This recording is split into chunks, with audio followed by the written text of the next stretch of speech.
Hey guys, so here's the reason why I've bought the LG G6.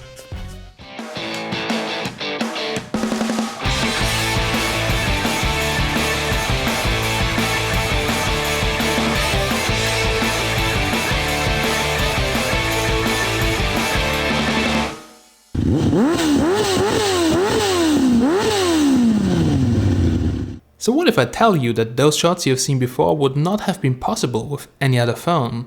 At least from that point of view, but more later on.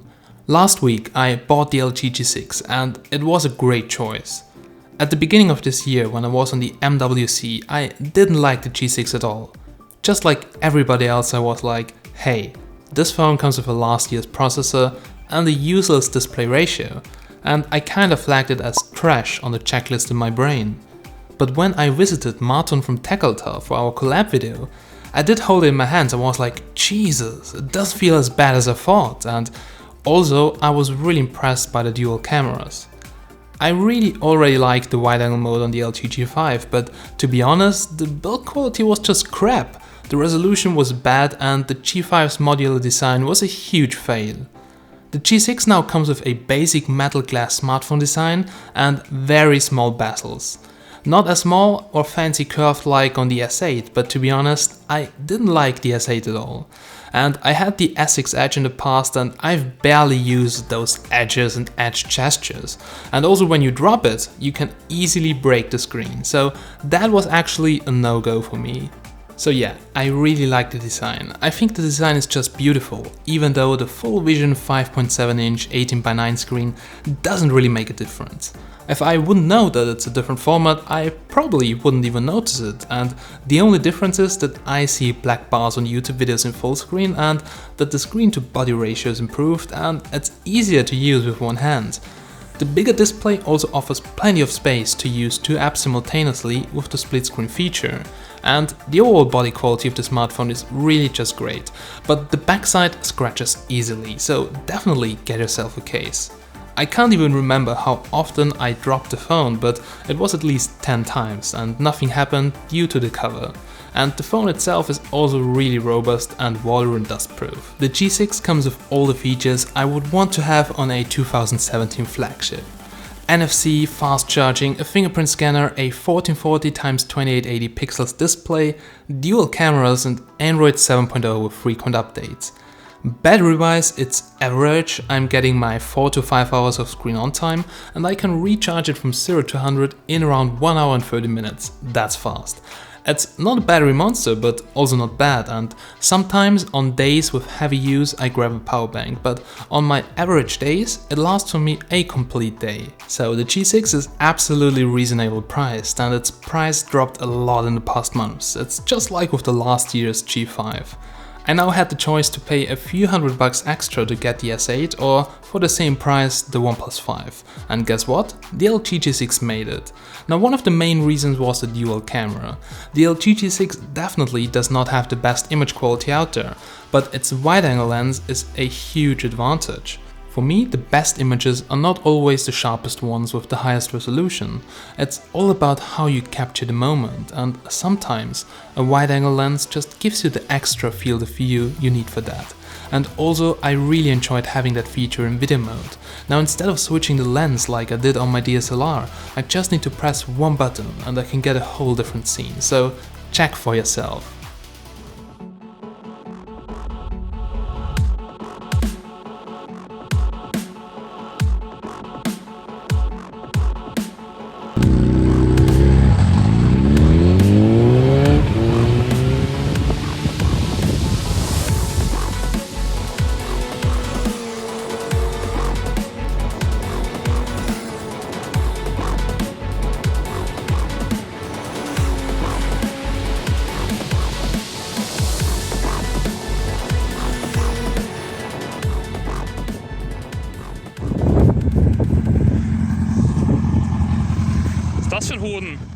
Hey, what's up? So this is a quick front-facing camera test on the LG G6, and as you can see, currently steady recording is on, so this is basically electronic image stabilization, which, yeah, as you can see, distorts the picture a lot. So if you don't like that, then you can disable that electronic image stabilization, and then you will get a not as smooth, image, but no distortion, which makes my head look like a watermelon.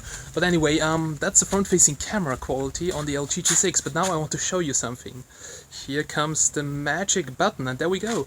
So this is basically wide-angle mode, and it zooms out of the image, so as you can see, it uses the full wide-angle capacity of the lens. You can get a bunch of people here, in the picture, which is pretty good if you're recording with somebody else, if you want that the people can see what's going on behind you and around you. And yeah, I think the front-facing camera on the LG G6 is pretty good, records in full HD, and the audio quality is also very good, so just listen to the audio quality.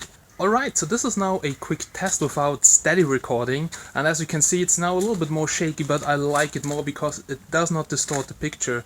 So it looks quite normal, my head has a normal size, not a watermelon, and yeah, and that's basically the front-facing camera on the LG G6. That is so beautiful. Good dynamic range. So anyway, this is a 4K Ultra HD recording test on the LG G6, and as you can see, I'm now using the wide angle lens, so I can get a lot of stuff here directly on the picture. But I can also switch to the normal lens, and you can record with both lenses in 4K. So that's something I absolutely love. Sometimes I just can't get everything on the picture if there's a scene where I just need the wide angle lens, like to get a lot of stuff on here, and that's working perfectly fine. And this is basically also one of the advantages and one of the reasons why I did choose the LG G6. So I love making videos. It can record in 4K Ultra HD, good dynamic range, not the best details, not the best sharpness, but having the possibility to switch in real time between both lenses is just such a good use case that I absolutely love it. So well, that's 4K on the LG G6. So the overall video quality is really okay for me. It's definitely not the best on the market in terms of sharpness and color reproduction, but features like OIS, Ultra HD and manual mode, and also the wide angle lens are all I need. Now, the front-facing camera has also wide-angle mode and produces okay looking pictures under daylight conditions. However, in low light, there are a lot better cameras on the market. I'm really not selfie addicted, so it's not a big deal for me. And in terms of image quality, the smartphone takes good looking pictures with the 30 megapixel main camera. Just sometimes they're a bit overexposed, but you can get it down manually. Then both cameras now use a 30 megapixel sensor, but the wide angle lens has no autofocus and stabilization, so it's basically just like on a GoPro, where everything is in frame and sharp. Snapdragon 821. Yeah, we know it. It's not the 835 and it's not the fastest on the market. But to be honest, I don't play games on my phone and I don't edit videos or anything like that, so performance-wise, for my use, it's fine. Now, there are occasional hiccups, but really nothing I would be worried about. It feels definitely slower than the Google Pixel, for instance, but still it's fine. It's also not a multitasking monster, but mostly I just have like Facebook, Gmail, YouTube and 2 or 3 other apps open, so price to performance ratio is good enough for me, and you also won't have problems playing most of the 3D games. I really started to like the UI. The software buttons are easy to customize, you can change the theme, fonts, effects, blue light filter, knock on app scaling and much more. So it packs all you need in a neat and easy to use UI. So just in case if you don't like it, you can install the Nova launcher anytime and customize it to fit your needs. Also, the camera app takes advantage of the huge screen and I love it. Especially the camera roll, which displays your last picture. I'm not a big fan of those squared pictures, so the hyped square mode is kinda useless for me, but if you do a lot of social media, it might be worth to check out. For the last 2 months, I've used a Sony smartphone, the XC Compact, and I always had connectivity issues like low 4G signal, bad call quality, and now after switching to the G6, I still don't have the best signal in class, but finally a stable connection, and also Wi-Fi is pretty good and on par with other phones I've tested. So I'm not consuming a lot of media on my phones, but I think the LG G6 speaker is quite good, even though it's waterproof.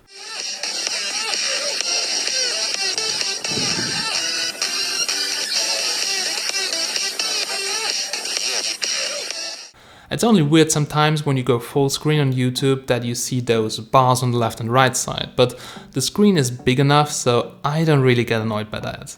And also the headphone jack output is good without any signs of distortion. And for the media freaks, it also comes with a microSD slot, which is a really convenient way to upgrade a small 30 gigs of internal storage. The only thing I really had to get used to is the power button on the backside, which also hosts the fingerprint scanner. The first week I always pressed the volume button to lock it, but now I'm already used to it.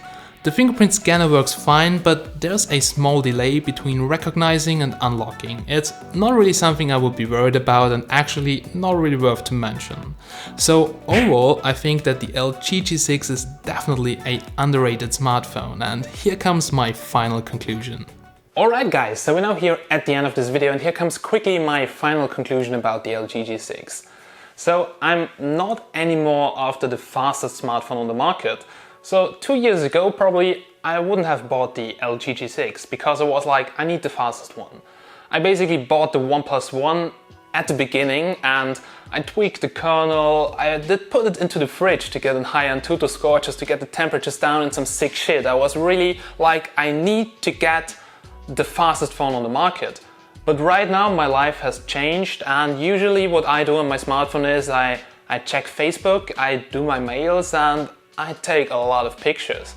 Now also I'm not anymore after I need to have the biggest camera, like the most megapixels and all that crap. No, I'm actually after getting a nice and decent shot with an acceptable camera. That's why I'm using the Panasonic GH4 right over here. And basically the LG G6 represents my lifestyle in one device. And just to mention it again, this is not a sponsored video. I've bought the LG G6, so basically I didn't buy it. I made a new contract on my phone provider and I just paid like 18 euros for it, and now I pay 20 euros a month. And still, if you buy the smartphone, it's around, I don't know, 450, 500 euros. It's very reasonable priced. At the beginning of this year, I probably wouldn't have bought it for the full retail price, but right now, you know, LG price drops are huge. Just like on the LG G5, you could get it last year for, I don't know, 350 euros in some shops. It was literally crazy. And also the G6 is very reasonable priced for what you get. And to be honest, it was a good decision and I love it so far. So yeah, that's my final conclusion about the G6. And if you have any more questions, put them down below into the comments, and if you want to know anything else, just feel free to ask, and if you haven't subscribed yet, then now is the perfect time to do it. Alright guys, so thank you so much for watching, I love you, and I'll see you again in the next video. Have a nice day.